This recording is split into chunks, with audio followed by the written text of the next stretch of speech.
I am a senior Chinese military intelligence officer, and I know the truth about the coronavirus outbreak. It is far worse than the media are telling you. Hey, I'm a Chinese citizen in Wuhan who occupies, or perhaps occupied, a high-ranking position in military intelligence.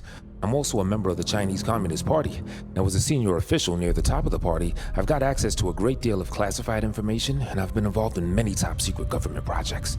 I have a doctorate from a leading university in a Western country, which is why I'm able to write my account in English. I have information that I believe could lead to the overthrow of my government. It is also relevant to billions of people outside of China, all of whom are now in existential peril. It will not surprise you to hear that if my identity were to be revealed, my life would be in grave danger, as would those of my wife and son. I ask you to respect the fact that I have stripped out of this account all facts that would make it easy to identify me. Now, by now, you've all become familiar with the recent outbreak of 2019 nCoV, also known as NCP, or simply coronavirus. You'll have heard that it originated in Wuhan, an industrial city in China, and that it came from an animal, most likely a bat or a pangolin, that was sold in a wild wet market. You will have been told that it's an influenza-like illness that can, in severe cases, cause pneumonia, respiratory failure, and death. Finally, you may have heard that although the disease is highly infectious, it is dangerous only to the elderly or to those who have a compromised immune system. The official lethality rate is approximately 2% or so. All of that is a bunch of lies concocted by the Chinese state with the tacit support of the US deep state and its friends in the European Union, Russia, and Australia, and spread by the docile media in all of those countries. Now let me start by telling you that the world does not operate the way you think it does. Although countries like the US and China vie for global dominance, that competition is restricted to certain limited areas. Now, in most ways, the two countries are more interested in cooperation so that they can stop other competing countries from gaining more power. They also have a shared interest in keeping real power out of the hands of their ordinary citizens. Now, to this end, they have many different mechanisms by which they control the overwhelming majority of their media outlets. The Americans in particular have perfected the art of creating made-up divisions between their two main parties, which are designed to hide the fact that both serve the same masters. These same nations also possess technology that is far more advanced than you can imagine, and which is kept carefully hidden from public view. Now, this includes advanced artificial intelligence capable of undermining and deciding any election in the world, biological and chemical agents that can manipulate and control the thinking patterns and behaviors of citizens to terrifying degrees, highly sophisticated manipulation techniques using hypnotic practices entirely unknown to the public, and other things that I'll not get into right now. Now, my point is that the great nations do not compete so much as work together. Their principal goal is to shield the true workings of the world from the uninitiated public. Just to give you one example, there aren't actually any nuclear weapons anywhere in the world. The US and the Soviet Union, they scrapped them all in the 1970s, as did their client states. Everyone realized that those weapons could not be used without destroying the whole world, so there was no need for them. But by pretending that they still had them, the big players were able to keep that non-nuclear powers in line. Now let me return to the virus. Last year, large-scale anti-government protests erupted in Hong Kong. The Standing Committee of the Chinese Communist Party considered that these to be a grave threat to the integrity and stability of the motherland. The US government and the EU both knew that the Chinese were secretly working on a biological agent that was supposed to make the protesters docile and obedient. Without going into detail, I worked on that project. We tried to develop a sort of spray that could be dispersed from helicopters or drones that'll lead to mental retardation and behavioral change. Naturally, as Hong Kong is one of the most open and international cities in the world, the party decided that it was too risky to release the agent in Hong Kong without first testing it.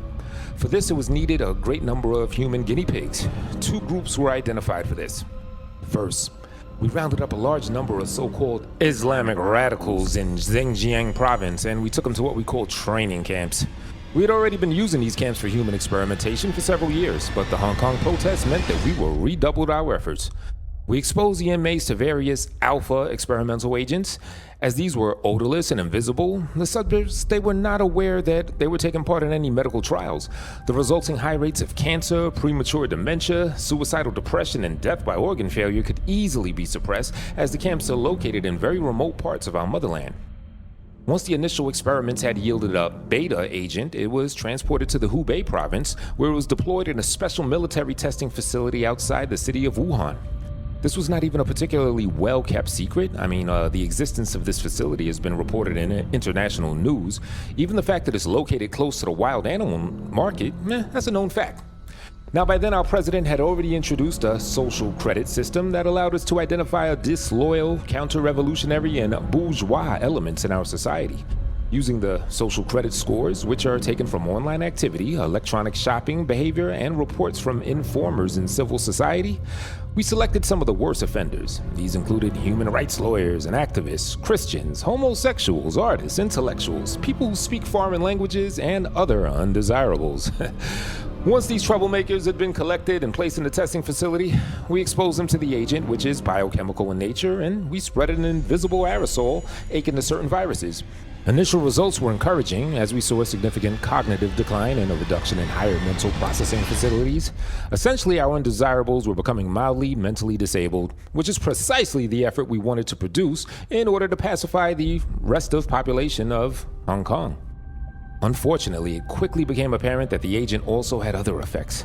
About 1 week after the retardation set in, our subjects developed major anxiety and panic attacks. Eventually, they developed symptoms akin to those of paranoid schizophrenics. Now, at this point, their body rapidly deteriorated. They developed massive internal bleeding. The walls of their arteries, they dissolved. They bled out of their eyes and orifices, and their tissue disintegrated. To put it more direct, in a Western manner, they started to melt. Death usually occurred through multiple organ failure. Now, this was preceded by at least 5 days of severe agony, which could not be alleviated by painkillers. It was at this time that I first violated our protocol. One subject, an elderly lady who had published defamatory cartoons of our president, she begged me for death, with such insistence that I took pity and I shot her. I was reprimanded, but fortunately the complaint was dropped when I agreed to reimburse the cost of the bullet. I swore to myself never again to show such unnecessary emotion. So we decided that our agent was unusable. It was far too destructive for our purposes. We wanted the population of Hong Kong to submit to us, but we didn't want to exterminate it. Now, naturally, our American friends had by then taken an interest in our work, and they asked us for a sample for their own research and testing purposes. They hinted that they wished to use it to resolve certain difficulties in Venezuela. Normally, we would have agreed, as we maintain a friendly relation with the CIA, but given the extremely toxic nature of the agent, we declined. This, as it turned out, was a grave mistake. The CIA was convinced that we had developed something very powerful and we wanted to keep it to ourselves. They offered a great deal of money to one of our researchers. Foolishly, he agreed to sell them a specimen. We found out about it just in time for the handover, and we tried to stop it from happening. In the ensuing shootout, don't bother to look at it in the news, it was never reported anywhere. Several dozen people were killed. More importantly, however, the agent escaped. The shootout took place at the wild animal market, which had been reported as the location of the animal-to-human transmission that started the outbreak. But of course, there was no such transmission. It was just a location where the CIA was supposed to receive the sealed vial containing the agent. The vial shattered when it was dropped by the trader who had agreed to sell it to the Americans. By now, I understand you'll be skeptical. If I really am who I say I am, why would I be sharing this information on the internet? Let me assure you that I am no friend of the Western system of governance. I love my motherland, and I am loyal to the Communist Party. It's lifted hundreds of millions of my compatriots out of squalor and poverty. However, I am also a human being, and I have a conscience. Most importantly, I have a wife and a son. Once we realized that the agent had escaped and would start to spread, we swiftly put all of Wuhan into lockdown. I was one of those tasked to manage the fallout of the contamination. Of course, we could not keep such a huge undertaking a secret, so we decided to order our state media to report that a coronavirus had broken out in Wuhan. In reality, of course, there is no coronavirus. It was all made up. It was one of my colleagues who came up with the genius idea of pretending that people with the common flu suffered from the coronavirus. This allowed us to hide the true nature of the disease. Now let me explain. It is currently flu season in China. When we realized that we could no longer control the spread of the agent, we sent our men to the hospitals and instructed all doctors to diagnose every case of the common flu as coronavirus. And we came up with a new name, 2019 nCoV, and handed out fact sheets that described a made-up illness. The result of this decision was that tens of thousands of individuals who were simply suffering from a cold or flu were now diagnosed as having a mysterious coronavirus that, although infectious, was not often lethal. While this frightened the public, it allowed us to push the narrative that the disease was not that deadly, and it also gave us time to prepare for the catastrophe that was sure to come by imposing a lockdown on Wuhan and other cities in the Hubei province. Now, you have not heard this in the news, and given the size of Wuhan with its population of 11 million people, it's not known even to many of the residents. But within days, thousands upon thousands were infected, and before long, they suffered the agonizing deaths that I have already described. Within a week, there were so many corpses that we didn't know what to do with them, so we ordered the survival, social credit prisoners to drive bodies into the courtside and bury them in mass graves. But it was very difficult to keep this activity secret, and we could not keep up with, as there were so many corpses. We planted a story that 5 million residents had fled from Wuhan, while in reality, of course, many of those people had died from the agent. Now, I was working around the clock helping to orchestrate this cover-up, and when I think back to my actions now, I feel great shame. At the time, I believed that I was fighting for my motherland and that the rule of the party was right and just. But deep down, I already had begun to have doubts. My faith in the party was shaken even more deeply when I learned what had happened to Dr. Li Wenlang. He was one of the few doctors who refused falsely to diagnose flu patients with the coronavirus. And as a punishment, he was sent to help transport dead bodies to mass graves. The expectation was that he would be infected with the agent and die an agonizing death, but to our great surprise, he did not contract the illness. You have, of course, read that he died of coronavirus. You have been misinformed. A sergeant of the People's Armed Police injected him with a mixture of heroin and mercury that caused his lungs to deflate. When I found out about this, I became unsure whether or not I was doing the right thing. I mean, while I believe that this is appropriate for a government to rule with a severe hand, I do not think it was right to kill Dr. Li. He was a compassionate and kind man, and he cared about his patients. How can our motherland not benefit from having such a doctor? I shared my concerns with my wife, but she convinced me that I should not say anything to my superiors. She said that it was too dangerous, that they valued loyalty above everything else, and that I would only find trouble if I admitted my doubts to them about their practices. She also pointed out that we benefited from priority medical treatment. I mean, as senior officials, we received regular supplies of the highly sophisticated hazmat masks that are the only known technology that could prevent infection. She implored me to think of our son, who was still small. If I spoke out and were caught, our lives would be at risk. Around the same time, it became clear that the agent was entirely beyond our control. It was spreading like wildfire throughout Hubei province and beyond, infecting tens of millions and causing them all to die. I understand that what I just said is difficult to believe. Look, I do, but I mean, because you've been told that there have only been about 50,000 infections and far fewer deaths, but these are the influenza infections that have been falsely passed off as the non-existent coronavirus. The agent is far, far more contagious than that, and its fatality rate, unlike the coronavirus, is not 2%. No, its fatality rate is 100%. Nobody recovers from it. Everybody who contracts it dies, and a lot of people are contracting it. Hubei province lies in ruins. The various travel restrictions and lockdowns that have been imposed were not created to stop the spread of the agent. None of them can stop it. Not embargoes, not face masks, or hand sanitizer. But it was to stop the survivors from seeing the catastrophe with their own eyes. I am part of the greatest cover-up in human history, the hiding of the deaths of tens of millions. Very soon, Hubei province will be no more than a giant mortuary, and the truth will come out. I mean, for me, the turning point came when the party told yet another lie, and that lie was too dreadful even for me to accept. You may have heard that China built a new hospital called Heoshenshan Hospital in Wuhan in order to provide additional quarantine and isolation facilities for infected patients. You may have heard that they built it in only 10 days. That too is a lie. Sure, they did build something in 6 days, but it was not a hospital. The true nature of the building was top secret. Now, initially, I was naive enough to believe that the party was demonstrating its compassion and care for the people. But then my superiors sent me to Huashishan. I was shown around the installation by a military officer called Corporal Meng. This is not his real name, and it was there that I saw the truth. Now, as I had mentioned, the only way to protect oneself from the agent is by wearing a special protective mask that is entirely unlike those that are available commercially. Now, even medical professionals, they do not have access to it.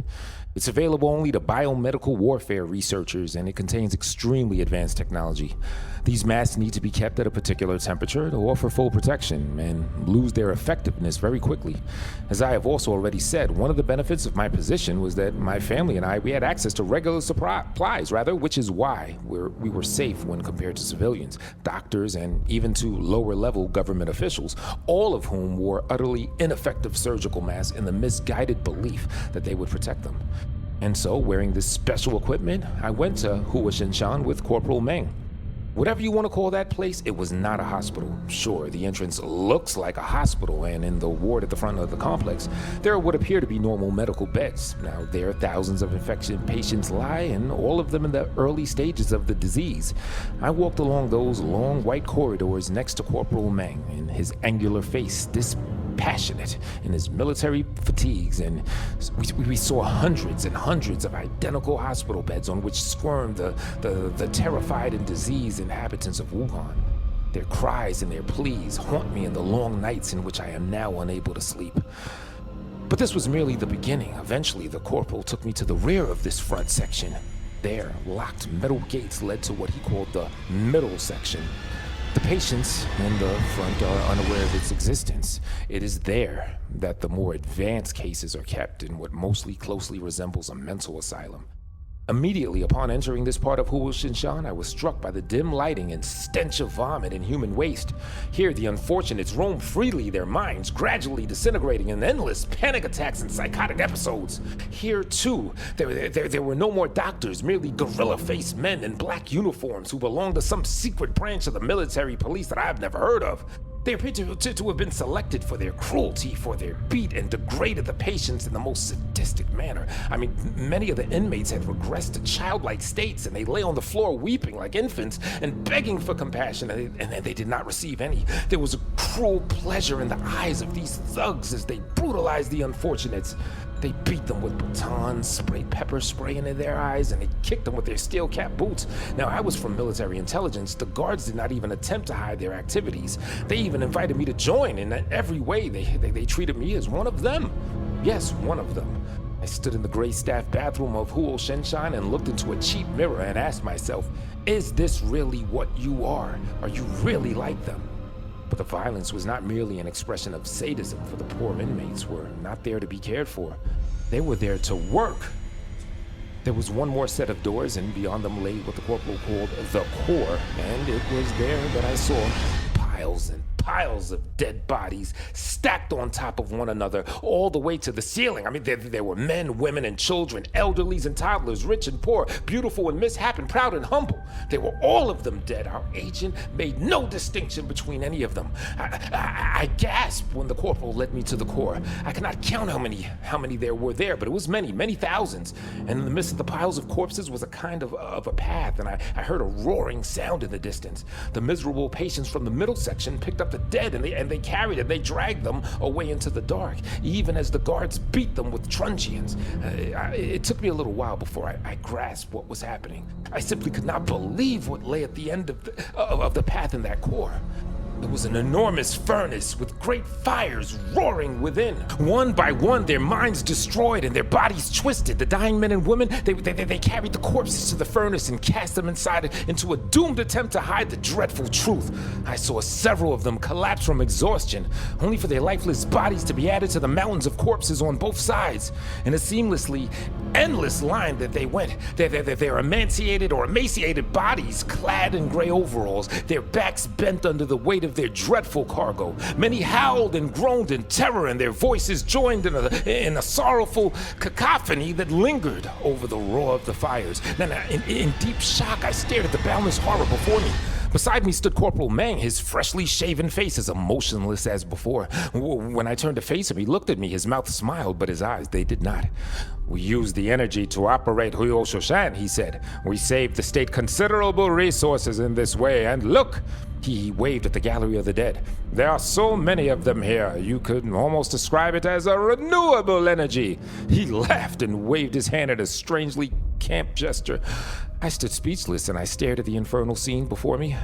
Men in black uniforms screamed like demons at the wretches who were disposing of the corpses for them. They stripped the dead of anything that had value, jewelry, cash, expensive clothing, and they tossed these items onto an enormous pile next to the furnace. When I asked the corporal what would be done with the items. They said that they would use them to pay for the healthcare expenses incurred by the patient's stay in Hoyo Shashan. I vomited in the toilet, and when I flushed and came out of the stall, Corporal Meng stood by the door and looked at me. His face was as blank as before, but in his eyes I thought I registered a very faint trace of contempt. "You are 10 years my senior," the look said, "but you are soft." I thanked him for his service and I went home. When I arrived, I saw that I had received hundreds of updates on the encrypted device that the party uses to communicate to insiders. The news were unimaginably grim. The State Legal and Economic Commission had all allocated funds for the construction of dozens of facilities like Huyo Shenzhen all throughout China. The agent had spread not only to every single province of the motherland, but to most other nations in the world. Fortunately, we had agreements in place with other governments, and they agreed to pretend that the infections were due to a coronavirus. They were just as worried as we were that a panic might break out in other countries. The Americans in particular, they were terrified that the S&P 500 might decline. This, they said, would be unacceptable in an election year, so we could count on their full support. Of course, the World Health Organization also helped us. For a long time, the only issue with the WHO has been that we have been locked in a contest with the Americans about who bribes them more. They release all sorts of sophisticated misinformation about having decoded the DNA of the so-called coronavirus. All this has allowed us to stave off a global panic, for now. Yet the situation was worsening with astonishing speed, and I am reluctant to reveal too much on this point, as it would make it too easy for my enemies to identify me. But we quickly began implementing measures to protect our most senior leaders. If you look at the world news, you'll see that Xi Jinping, our president, disappeared for approximately 1 week after the outbreak before being seen again with the leader of Cambodia. You should know that the person who met the Cambodian leader was not President Xi. It was a body double who had for many years been trained to look and sound just like our president. President Xi is of course not careless enough to risk his own death. He's safely ensconced in a secret bunker underneath Zhongnaya, the headquarters of the party in Beijing.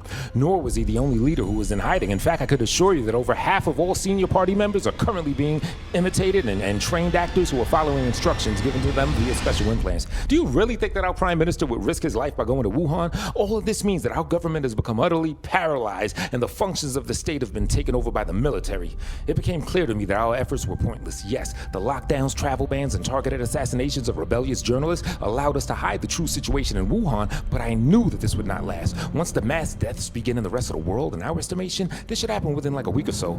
Everyone will know the truth. It'll become clear that we cannot protect ourselves from the agent. Surgical masks, hand sanitizer, gloves, nothing can stop it. Nothing except the special hazmat masks, but those cannot be produced in anything like sufficient qualities. You, an ordinary person, you're never going to receive one, let alone a sufficient number to see you through the coming Holocaust. For those of you reading this, therefore, all I can suggest is that you keep your loved ones close to you. Hug them. Tell them what they mean to you. Enjoy the time you have less with them. It is not typical in Chinese culture to express one's feelings in this way, but I have learned the importance of such gestures. I promised my wife that I would show this document to her before I posted it. Yet I broke my word. I hear her weeping loud, hoarse sobs in the bedroom, and the keyboard of my laptop is wet with my own tears. Not long ago, we received the results of the regular tests that are part of our priority medical treatment, and we learned that my son had been infected with the agent. The military police that had supplied me with a special protective mask had been giving me expired and ineffective masks to my son, masks that the senior officials had already worn and then discarded when they ceased to protect them. My own masks, on the other hand, they had always been at the necessary quality.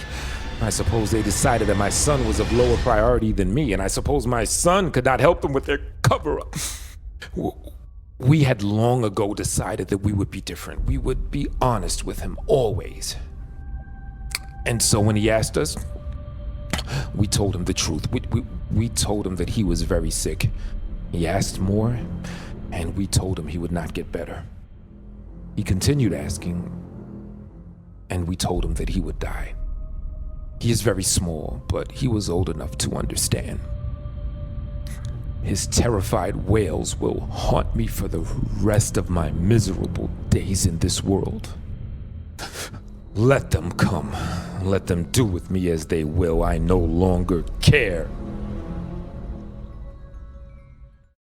They paid me $5,000 to go through hell. It was the advertisement's outright simplicity that caught my attention. Revolutionize science, earn $5,000, call us now. I wish I could say I didn't know why I called them. I wish I could say it was, due to some act of God or deception that drove me into their waiting arms, but that would be a lie. The truth is I called them because I needed the money, because I had gotten laid off at the publishing company that I worked at and I was having trouble finding steady work, because I was months behind on rent and facing my second eviction notice, because I didn't want to be a failure. I call them for selfish reasons. Who are they? I'm not sure exactly. In retrospect, their obvious obfuscation of their identity should have been a red flag to me. But at the time, their request seemed too interesting and their reward too vital for me to risk losing the chance to help them. My best guess is that they're a group of private researchers that are funded by some super corporation. They must be. Otherwise, there was no way they would have been able to pay me for the machine. They showed me the machine the first time I met with them. It was kept in a cavernous room in the basement of a 5-story office building. It was a work in progress at the time. They were still connecting pipes and soldering wires, but even in an unfinished state, it looked very magnificent. Have you ever heard of a sensory deprivation chamber? I had, in fact. I had actually been inside one before when I was in college. Back then I was on a real hippy-dippy spiritual journey. You know, meditating a lot, experimenting with psychedelic drugs, primarily magic mushrooms, and at some point along that journey I felt motivated to spend an hour of my life and $60 of my student loans inside a sensory deprivation chamber at a local spa. Your standard sensory deprivation chamber is a large metal tank that's filled with about a foot of salt water. You step in and float in the water, then someone, a spa attendant in my case, closes off the tank so it's completely dark. With your vision obscured and your body suspended in the water, it's supposed to feel like you no longer have your two primary senses. Depending on who you ask, this is supposed to be relaxing, enhance your creative process, and allow you to reach higher consciousness, hallucinate, or maybe even gain magic powers. My experience with the chamber in college was fairly lackluster. I remember that the water was too frigid and the salt made my skin itch. It was difficult to concentrate on meditating or channeling my inner chakra or whatever the spa had promised. Truthfully, I did always wonder what it would have been like to get in one of those things while tripping on some magic mushrooms, but I never had the opportunity. This sensory deprivation chamber didn't look anything like the ones I used in college. This chamber looked like a vivisected suit of medieval armor strewn across a large metal table. Thousands of tubes and wires connected to the metal body, which was about 3 times larger than my own body. The head or helmet of the chamber was colossal and round with a big brass pipe running out of its crown into the tilted floor beneath it. On the walls surrounding the chamber were 50 or 60 computer screens, 20 or so server boxes, and various iterations of medical equipment that I couldn't name if I tried. It dawns on me now that the utility bills and computers alone for the machine must have been many times of 10 times higher than the measly $5,000 they offered me, not to mention the salaries of the dozens of lab coat-clad scientists manning those computer screens. Again, perhaps this should have raised alarm bells, but I ignored it with the focused ignorance of a man who was on the brink of homelessness.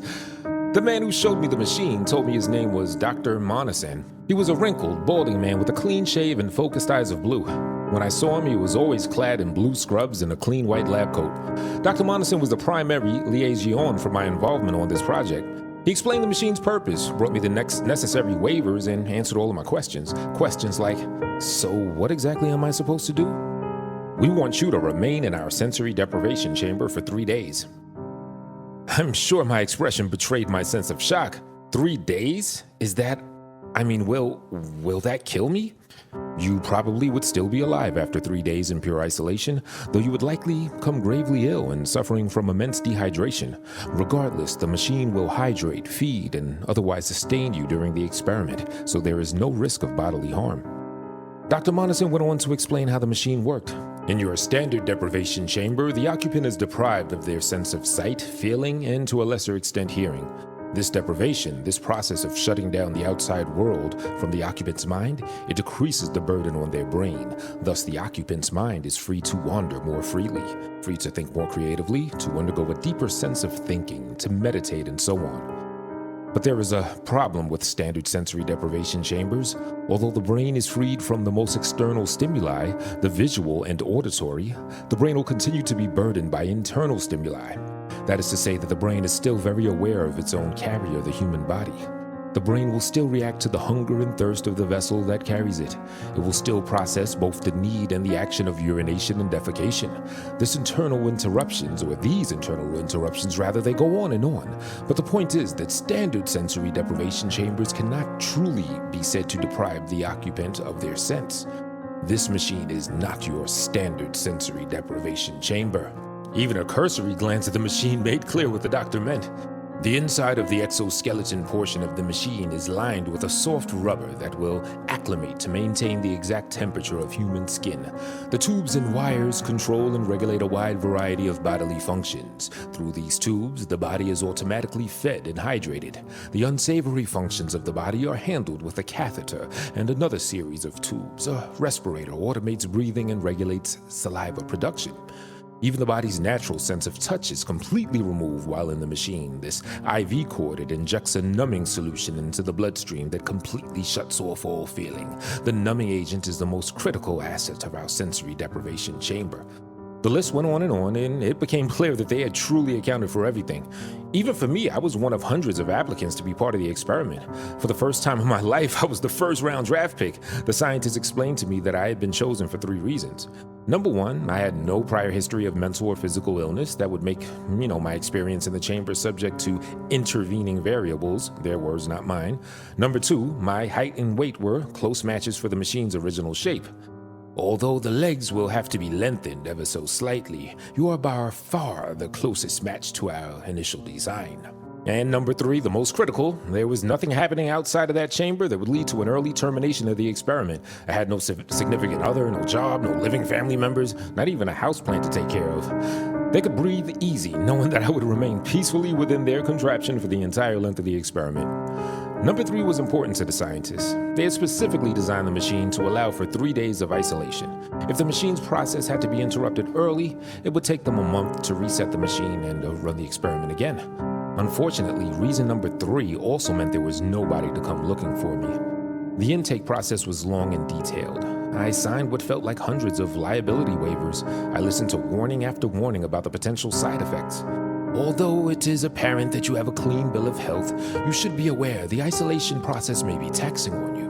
Our preliminary research suggests that disassociation, audio and visual hallucinations, depression, time dilation, anxiety, suicidal thoughts, and other neurosis are potential effects. However, we believe such effects to be unlikely. They had given me several weeks to prepare for the experiment. My only requirement during this time was that I didn't substantially change my body weight or somehow develop bipolar disorder. Somehow I managed. I spent those few weeks living normally, watching movies, applying for jobs, getting rejected for those jobs, and reading a few books. When the day came, I was nervous despite Dr. Monison's efforts to prepare me.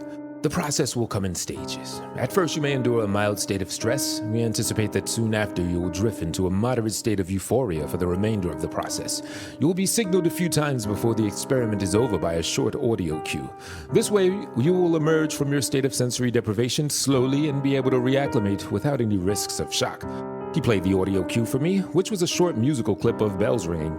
Then, with little ceremony or deliberation, I was asked to remove my clothing and climb inside the machine. As I lay down inside the exoskeleton, I felt the warm rubber against my bare skin. Even with the chamber still open, I was confined on all sides by the metal shell of the machine. Slowly, the researchers began to attach a score of medical devices to my body. I felt strangely calm through every prick of an IV and uncomfortable insertion of a tube. But as a respirator was placed on my face, I began to feel a foreboding sense of unease. As I felt my body being constricted and held in place, a single thought filled my mind. Oh God, what have I done? The researchers pushed the helmet of the exoskeleton inward on either side of my head, sealing off my ears. The world went quiet. A bead of sweat began to trickle down my sides. Then I heard a voice, seemingly broadcast from inside my own head. Hello, this is Dr. Monison, and I am speaking to you via a small speaker contained within the helmet of the exoskeleton. Your vital signs indicate that you are beginning to panic. This is to be expected. Please do your best to relax while we finish preparing you. I promise that the process will become pleasurable soon enough. Somehow telling me to relax just made me more anxious. Before I could react, I felt the machine close around my body. Already the numbing agent that was being piped into my bloodstream was starting to take away control of my extremities. I tried to push against the machine but found that my arms wouldn't budge. I tried to scream, but the respirator held my tongue firmly in place. I was unable to move, unable to do anything except watch. I could still watch as researchers scrambled around me to check vitals and prepare the exoskeleton to finish closing. I could still watch as a giant analog timer appeared on a TV screen above me and began to broadcast a time. 1 minute until deprivation begins. I tried again to scream. I tried again to plead to be let out. I found myself unable to feel any part of my body. I strained my eyes to try to get someone's attention, but no one seemed to be looking at me. 30 seconds until deprivation begins. Had my tear ducts been operating, I would have begun crying. Without nothing else to do, I began to pray that this was a bad dream, to pray that I was home in bed and not in this chamber. 5 seconds until deprivation begins. The last thing I saw was the face of Dr. Monison leaning over me, waving to me, saying something I couldn't quite understand, closing the exoskeleton's face over my own. 0 seconds until deprivation begins, and then everything went dark. If I had been in control of my own breathing, I would have begun hyperventilating immediately. I had never felt such a profound sense of darkness as in that moment. Unable to see even my own body, it was as if I had been extinguished from existence. My eyes swam in every direction in search of a single iota of light, but found none. After a moment's consideration, I realized that I had now been in the machine for some time. I had no reference point for exactly how long. Without outside stimuli of any kind, my own mechanism of telling time was counted by individual seconds in my head. Yet time ticked on. I found myself alternating between obsessing about my imprisonment and finding myself adrift in my thoughts. I began to consider the state of my life, my recent unemployment, my lack of close friends. I felt a wave of depression come over me. Was my life really so meaningless that I could be snuffed out of existence for 3 days and no one could possibly care? I pondered the source of my isolation. I looked back to times that I could have tried harder at my job. Images of friendships that I had let fall apart out of introversion and stagnation cascaded throughout my mind. And then I came across a thought in my head that were my body not numb to the point of immobility would have made me burst out into laughter. I felt lonely.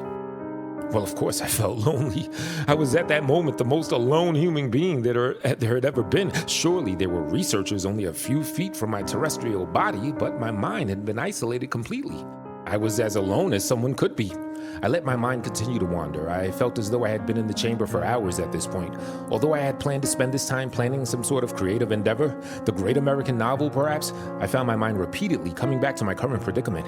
Obsessively, I thought about my body and the container that currently housed it. The numbing medicine must have been truly quite something. I couldn't feel the slightest wisp of breath passing through my nasal cavities on the rumble of my stomach. It was then that a pair of intertwining thoughts collided in my mind. A, could I be dead? And B, no, of course not. That would be ridiculous. I knew how I ended up here. I knew that I had signed up to engage in an experiment that would put me in this exact predicament, but I must admit, I no longer felt very alive. Without my body or the surrounding world as a reference point, it felt as though I had no assurance that I still existed. My thoughts began dueling with one another. A, surely I'm not dead. This is exactly what the experiment was supposed to do. And B, if you're not dead, then why can't you feel anything?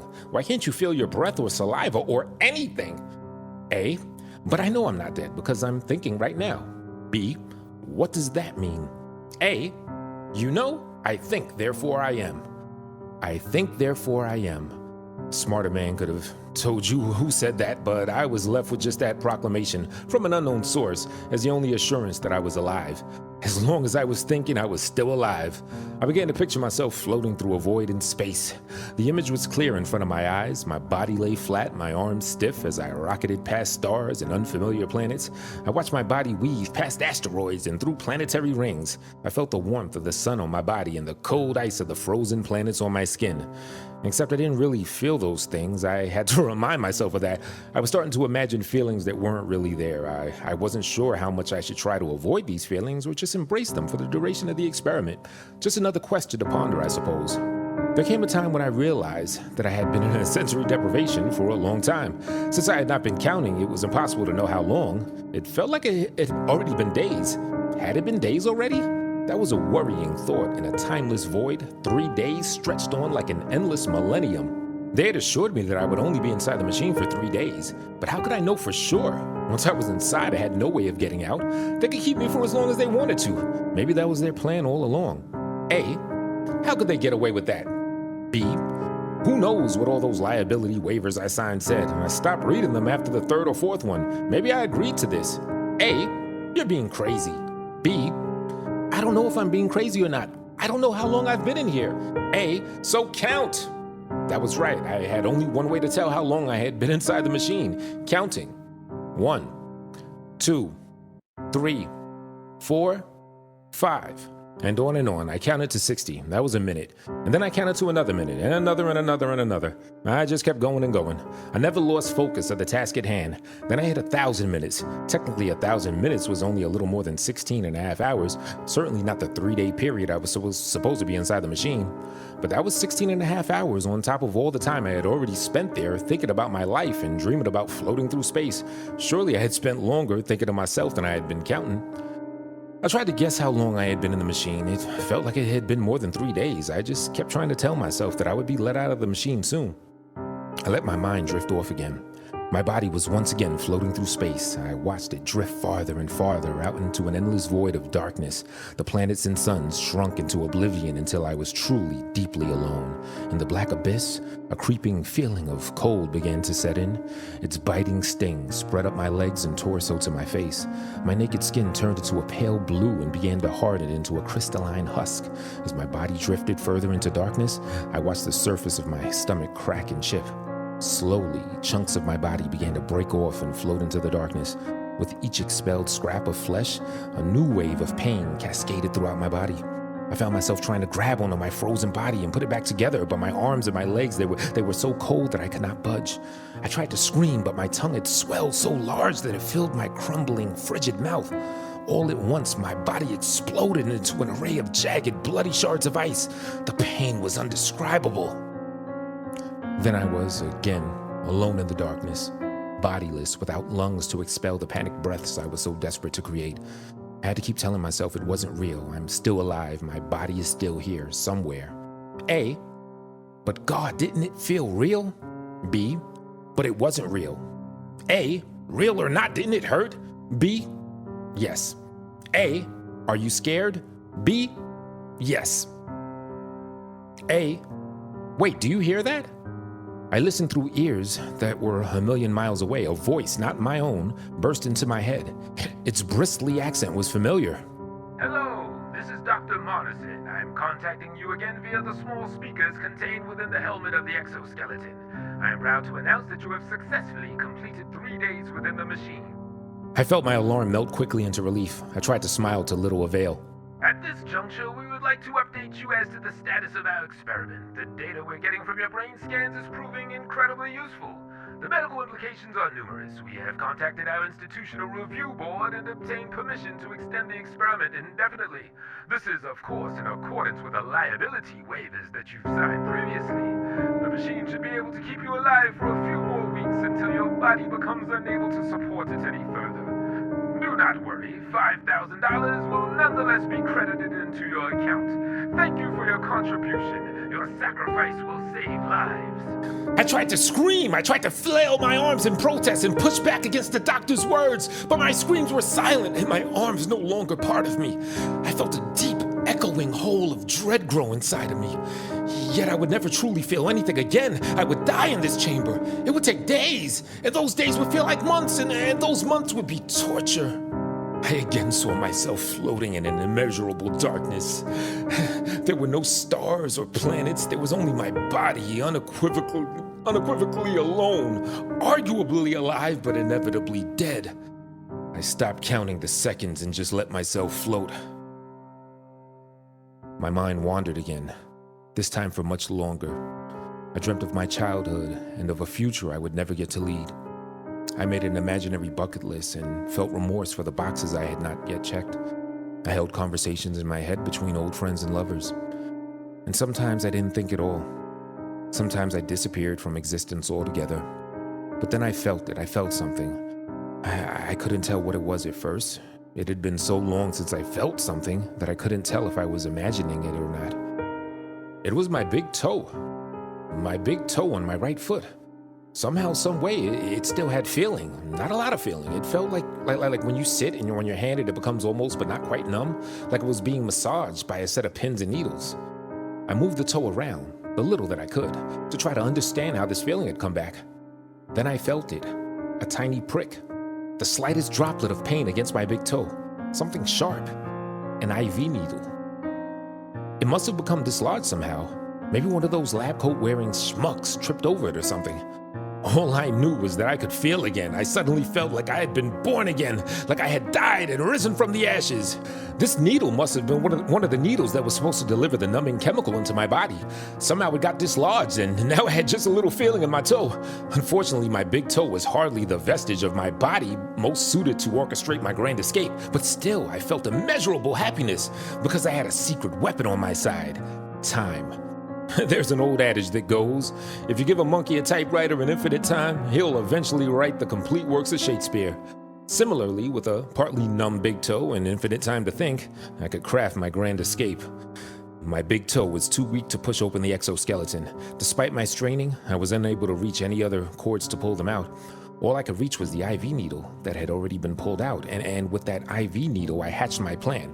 I scraped my toe across it. It stung, but I knew it would do the trick. I knew that I had forced those stupid scientists' hands. My effort had made a cut in my toe skin, and now I knew I was going to be okay. They only had two options: let me bleed out, in which case I would at least be free from this hell, or let me out of the chamber, at least long enough to reattach the IV. Either way, my plan was foolproof. Either way, I was going to be free, at least for a moment. It only took them a few minutes to notice what I had done.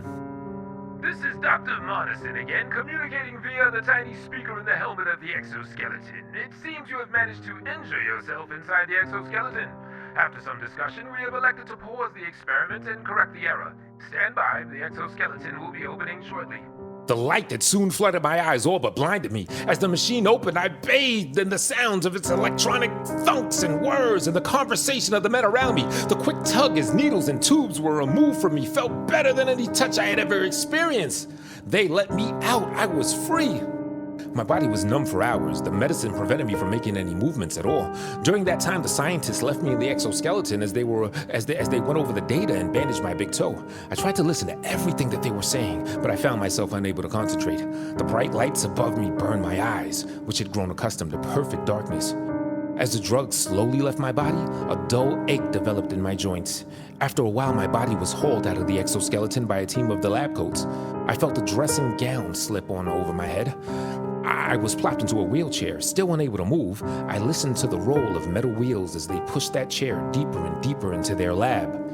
Explain again about when you were floating through space. What was the sensation like? Please let me go! I can't, you know that. The data we were getting from you is too important. Lives are at stake. And besides that, we can't risk you going to the police. You'll be going back in the machine. This conversation had been going on for about an hour in the tiny interrogation room set up somewhere in the research group's massive underground lab. Although I had regained enough feeling to speak, I still found movement quite difficult. It was clear that as soon as I outlived my usefulness to the lab coats, I was going to be placed back inside the machine until my bodily demise. The data that the scientists had gained so far was so useful that they had no problem holding me against my will. As I sat in that tiny metal room, tied to a cold folding chair, clad only in a thin dressing gown, I considered my fate. For $5,000, I had sold away the rest of my life. My only respite now was that I could delay going back in the machine for as long as I resisted Dr. Monison's questionings, but I knew I was just delaying the inevitable. I stared down at my big toe, now wrapped in a bandage. Somehow it had not dawned on me that even if I got out of the machine, the scientists were unlikely to let me out of the building alive, not after they decided to imprison me until I died anyway. What if I don't answer the questions? The data we intend to receive from those questions is critical and could save lives, but if we cannot elicit it, then the information received from the exoskeleton will be sufficient. If you won't answer, we will return you to the machine now. So it didn't matter, I was already doomed. I might as well delay for as long as I could. Fine, ask me what you want to ask me. I answered hundreds of questions, most of them multiple times. It took hours. The scientists barely listened to my words. There was a recorder placed in the room with me, and I'm sure someone would dig through my answers later, but for now the conversation seemed to be mostly for posterity's sake. At some point, though, I realized something. The drugs had completely left my body. I could theoretically move again. For now, I was tied to a chair, but they couldn't keep me tied up if they wanted me to go back into the machine. And from that thought, I came up with a plan. I knew I would have only a few seconds, and I knew I couldn't run immediately or they would catch me. I would have to convince them that I was resigned to my fate. When the questioning concluded, I found myself being hauled back into the chamber containing the exoskeleton. Perhaps assuming that I would flee otherwise, the scientists kept me tied up during transit. But the ties came off when it was time to put me back in the machine. They stripped off my nightgown and lifted me inside the machine. I let my body go limp as they did. feigning the same numbness that had until recently restricted my movement. As I laid down in the rubber interior of the exoskeleton, Dr. Monison spoke to me through a loudspeaker in the ceiling. I am sorry we have to part again. Your answers will be invaluable for future research. I know it may seem now like we are villains, but the research we're obtaining is invaluable. It'll save lives someday. You are doing a valuable service to the world. As his speech ended, his researchers again approached to fill my body with needles and tubes. I was eager to make my escape, but I held tight. They would have to believe that I was unable to move. I felt pinpricks in my right arm. I was already being loaded up and with a numbing agent. My time was going to be short. As some of the lab coats approached me on my left side to insert another IV, I launched myself upward so I'd be standing inside the machine. Surprised by my sudden motion, the scientist on my left recoiled. I felt a sharp pain in my right arm as the IVs and tubes held tight against the strain of my sudden motion. The room exploded into panic. Men rushed at me from all sides, and I felt my body moving as if it's on its own volition. My left arm reached towards my right and ripped a series of cords and needles out of my body. Blood sprayed into the machine. My right arm fell loosely to my side. I propelled myself out of the machine and onto the floor, naked as the day I was born. The numbing agent had disabled my right arm, but most of my body was fine. I sprinted towards the door through which I had entered the lab. What now seemed like a millennium ago. I did not dare turn back to see if I was being chased. All I could do was run. As I pushed the door open, I saw a long hallway that led to a set of alternating staircases that had walked up and down several times while preparing for the experiment. Stairs that I had always assumed I would one day walk up for the last time. I pushed my body as hard as I could. I ran with my right arm dangling limp beside me until I reached the stairs. Behind me, the angered yells of men and the thud of their footsteps remained consistent. I knew that if they caught me, it was game over. When I reached the stairs, I practically jumped up the entire first flight. As I turned to climb the next flight, I saw that only 2 men had kept pace with me. Suddenly, I was filled with hope. Perhaps I could outrun them all. Then I would go to the police and get the chance to put this whole operation under the microscope. As soon as I got to the top of the second flight of stairs and through the exit doors, I would be free. My hopes were dashed as soon as I reached the top of the stairs. At least 15 men guarded the building's exit.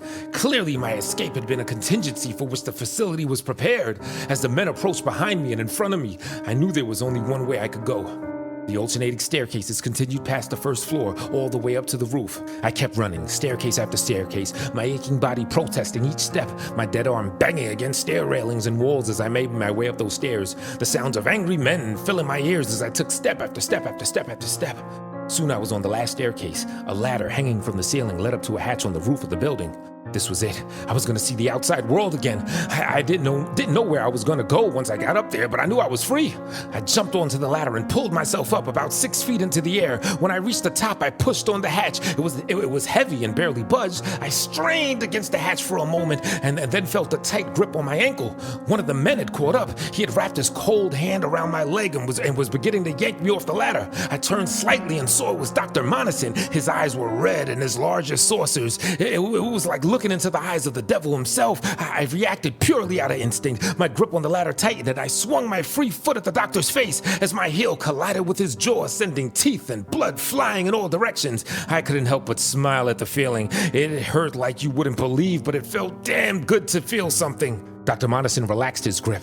I pushed upwards again and the hatch gave way. I clambered upwards onto the flat roof of the building. A thin layer of gravel covered the rooftop. The sharp stones poked at my bare feet, but I kept moving. I ran to the edge of the roof and I looked out into the city. A beautiful horizon of skyscrapers and stars filled my view. I felt the cold breeze against my bare skin. The voices of the men behind me barely registered as I climbed onto the edge of the roof. I must have been a sight to the people walking by on the sidewalk below. A naked man standing on the edge of a building staring at the horizon and as if he had never seen one before. "Please come down from there. You don't have to go back into the machine. We just need you to come down."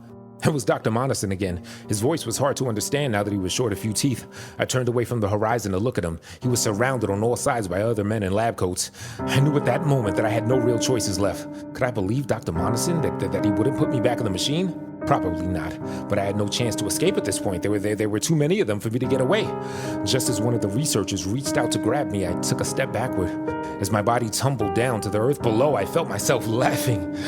It was just like when I was in the machine. My body was floating once again. The cold air numbed my body, and once again I couldn't feel a thing.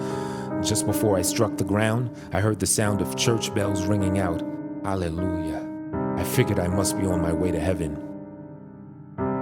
No heaven came. Instead, I found myself in complete darkness, feeling nothing, seeing nothing, simply ruminating on my previous actions. Is this what death is like? In answer to my question, I heard a familiar voice. Hello, this is Dr. Martison. I am speaking to you once again via a small speaker contained within the helmet of the exoskeleton. You have successfully completed your 3 days within the exoskeleton. Had I not still been pumped full of numbing drugs, I would have wept. We are currently in the process of opening the machine. At that point, we will perform a physical assessment. I'm sure you're anxious to leave. I can assure you we will move as quickly as possible to make that happen. Thank you so much for your assistance with this project. It has been invaluable. 3 days. I had been in that machine for exactly 3 days. It didn't click for me until they were pulling me out of the machine. There was no bandage on my big toe, no needle near my foot on which I could have cut myself. The facility was nothing but accommodating in the hours after the experiment terminated. They provided me with a comfortable place to rest while the remainder of the drugs left my system. Although they asked questions about my experience, they were not hostile when I refused to speak. The researchers were happy to answer my questions about the experience, happy to tell me it was all in my head. In the days following the experiment, Dr. Monison made sure that I was provided with any mental health resources that I requested. He connected me with a therapist that I've been seeing for several weeks. The therapist has prescribed me an antidepressant, which I take twice daily.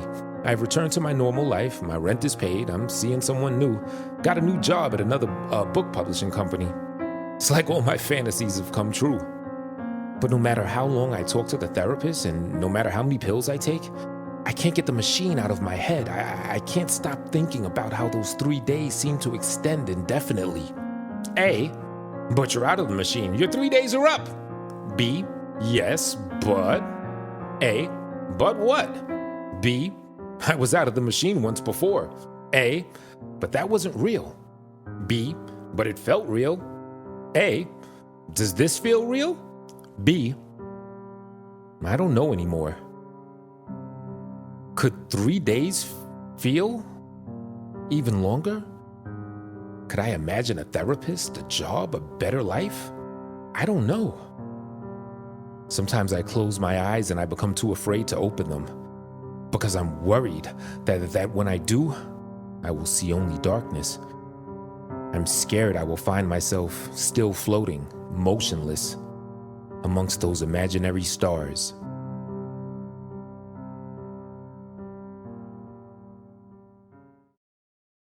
I gave my worst class a psychopath test. The results made me resign. I would rather stick my hands in a wood chipper than spend another day in an American high school. Anonymous teacher. I've been a teacher for 10 years, but yesterday I left the profession. I can't handle the stress of dealing with students anymore. My classes are growing more violent by the year, causing my hair to prematurely gray. The American education system has crashed and burned. Teachers are popping antidepressants like Skittles, and yet the public continues to ignore their plight. This trend must be stopped. By sharing my story, my goal is to reveal classrooms for what they truly are: war zones. My fourth period class started normally. Each student was respectful, they did their work, and arrived on time. But then Michael transferred from a neighboring high school in December and turned the classroom's dynamics on its head. Remembering Michael's first week in my class causes my heart to palpitate. Never before have I encountered a student so malicious. His interruptions and incendiary comments were calculated and always succeeded in derailing the class. It was as if he inherently knew how to rattle me. Every insult that poured from his mouth cut me to the quick and prevented me from teaching. Michael usurped me as the leader of the class by the first Friday. I might as well have spent the rest of the semester sitting in the corner wearing a dunce cap. My authority was useless. I was nothing but a walking joke to my students. They lost respect for me. And if I'm being honest, I lost respect for myself. However, Michael's first month in my class pales in comparison to his behavior this semester. His control over my class solidified over the holiday break. When school resumed in January, his behavior worsened to the point I was having daily panic attacks. For example, the first Monday back, he mocked my haircut for the entirety of the period. "What happened to your hair, Mr. Danielson?" he said, after walking in 5 minutes late. "You looking like the bastard child of a Sour Patch Kid and a Raggedy Ann doll. Even Oprah would roast that hairline." My cheeks turned bright red. Looked like my sentence variety lecture would have to wait. How could I teach with 32 15-year-olds doubling over with laughter right in front of me at my expense? "Please take your seat, Michael," I said. Michael strutted past his table and sat at my desk, an annoying habit of his. I watched with disgust as he lifted my coffee mug and took a long swallow. "I miss this class," he said. "My life is boring without you, Mr. Danielson. My Snapchat stories have sucked without pictures of your fat ass jiggling across the room." It took all of my restraint not to pick Michael up by his neck and hurl him across the room.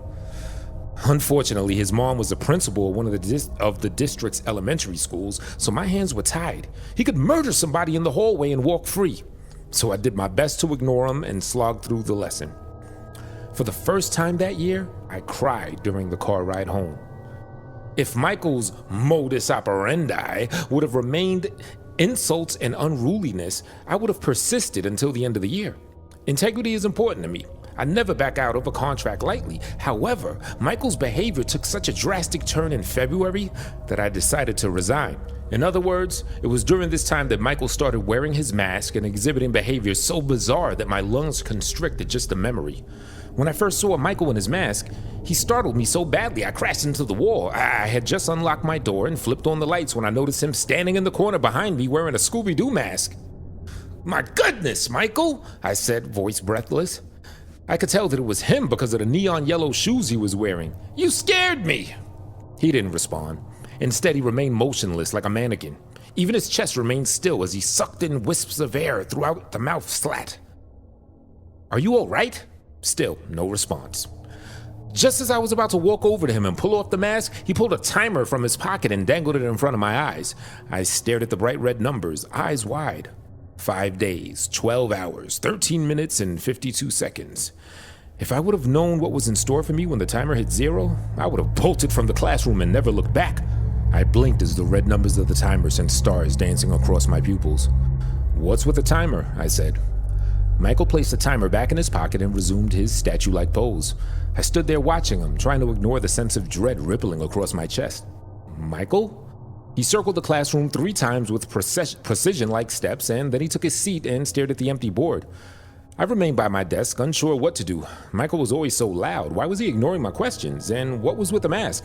A myriad of questions flooded my mind all at once, causing my temples to pound.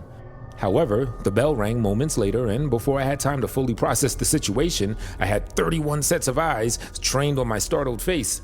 Only Michael refused to look at me. He continued looking at the board for the remainder of the period as if it were conversing with him using words that only he could hear. The next 2 days passed the same way. Every morning I entered my classroom, Michael would be standing in the corner wearing his Scooby-Doo mask. He would thrust his timer in my face, and the moments I approached my desk, he'd walk 3 laps around the room, then take his seat. His mannerisms were so consistent that even the other students began to ignore him. Now, after the 3rd day of enduring Michael's act, I emailed his other teachers to see if he was behaving the same way in their classes. In short, he was, but only in my class did he ever carry a timer. This distinction sent alarm bells ringing inside of my head, so I called his mom, hoping that she could explain this drastic shift in his behavior. Her phone went straight to voicemail. I nearly called out that Friday. Michael's timer was only hours from striking 0, and thoughts of what he might do to me once it did plagued my sleep with brutal nightmares. However, after assuring myself that his behavior was nothing but a dramatic ruse, I forced myself out of bed. I had never allowed my students to bully me into calling out before, and I was not about to start. Much to my relief, Michael stayed home that day, and my 4th period passed blissful and in peace. When I returned home late that evening, I found Michael standing in the corner of my living room.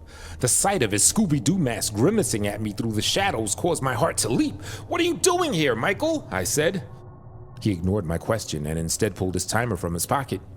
5 zeros grinned at me menacingly in bright red light.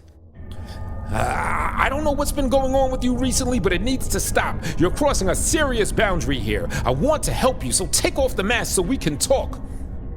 Michael stared at me for a few moments, unmoving. Then he pulled a knife from his waistband. Dry blood caked the knife like rust. I took a step back. "Put that away. There's no need for violence." After gripping the knife so tightly his knuckles turned white, Michael lunged across the room. I blocked the blade with my forearm, just in time to prevent it from severing my jugular. Warm blood poured down my wrist, soaking my shirt. I pushed Michael to the ground and retreated upstairs. Pain clouded my vision and sent bright stars dancing in front of my eyes. My ears rang from the sound of the knife slicing through my flesh.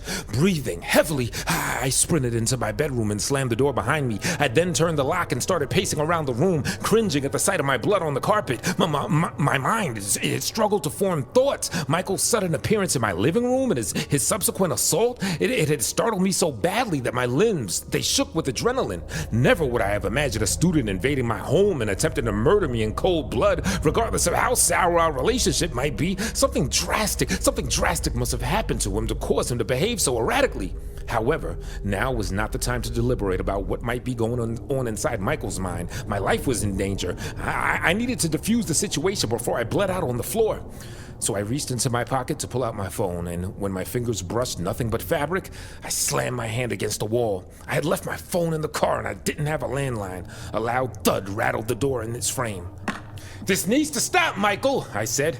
"I know we've had our differences, but this is absurd. You're not a killer. Put the knife away before you hurt yourself." Michael jammed his knife into the door and splintered the wood. I could see the white eyes of his Scooby-Doo mask peering at me through the hole and shuddered. "I'm warning you, if you break that door, I'm going to defend myself." Another panel crumbled to the ground, and I could now see the entirety of his mask through the ruined door. "Don't do it, Michael, please. It's not too late to drop the knife." Michael reared back his leg and kicked down the door. The desecrated wood collapsed to the ground with a resounding crash and sent dust spiraling into the air. This dust reflected the burning redness of the setting sun drifting through the window, making it look like particles of fire. Michael, he charged me moments later, swinging his knife wildly. He connected with my ribs and sent the oxygen flooding from my lungs. I tumbled to the ground. Pain exploded in my chest as Michael dove on top of me. I could feel his hot breath upon my cheeks as I grabbed his wrist and tried to wrestle free his knife. After a few moments of violent tugging, I worked his knife loose. The moment I clasped my fingers around the worn leather hilt, I jammed the blade into Michael's thigh. He let out a guttural scream and rolled off of me, flailing his limbs in pain. So I jumped to my feet and I bolted from the room. I lumbered down the hallway, nursing my lacerated arm. My head felt light from blood loss, and my vision swam as if I had just drowned 3 shots of whiskey. I tightened my grip on the knife as I trundled down the stairs. Michael's hollering sounded angry rather than pain. If he didn't regroup and continue his assault within a few minutes, then my teacher's intuition had failed me. All that mattered was reaching my car. The police would be able to restrain Michael. I couldn't think of anything more horrifying than killing my own student. I prayed the situation wouldn't escalate to that point. My echoing feet did little to drown out Michael's thrashing. He pounded against the carpet with such force the chandelier hanging above my head swung violently through the twilight air. Michael barreled into the hallway just as I reached the bottom step. Other than a slight limp, he appeared to be at full strength. He was on me before I had time to react. Our bodies formed a jumbled mass as we rolled on the floor. Michael had produced another knife, and he was swinging it at me wildly. Within moments, I had over a dozen lacerations, which soaked my clothes in blood and set my heart roaring inside of my chest. Knowing that the little strength I possessed would soon pour from my body like water down a drain, I reared back my leg and kicked Michael in the stomach. Dopamine flooded my brain as the air scattered from his lungs and he rolled off of me. Seizing the opportunity, I snatched his knife and skewered his hand to the wall. He bellowed in agony as his tendons snapped and bones crunched, then fell unconscious. I scrambled to my car and called the police. What happened to Michael next, I don't know, and I don't care. Nobody has seen him since that night, and I doubt that he will ever receive the opportunity to return. I returned to school 2 weeks later. If I would have had enough personal days, I would have taken off for the rest of the year. Given how terrible staffing is at my school, I knew that they were desperate for me to return, despite the trauma that I had endured. So I steeled my nerves and I agreed to throw myself back into the grind. On a whim, I decided to give my 4th period class a psychopath test on my first day back. The results chilled me to the bone. I resigned the next day and refused to enter a classroom ever again.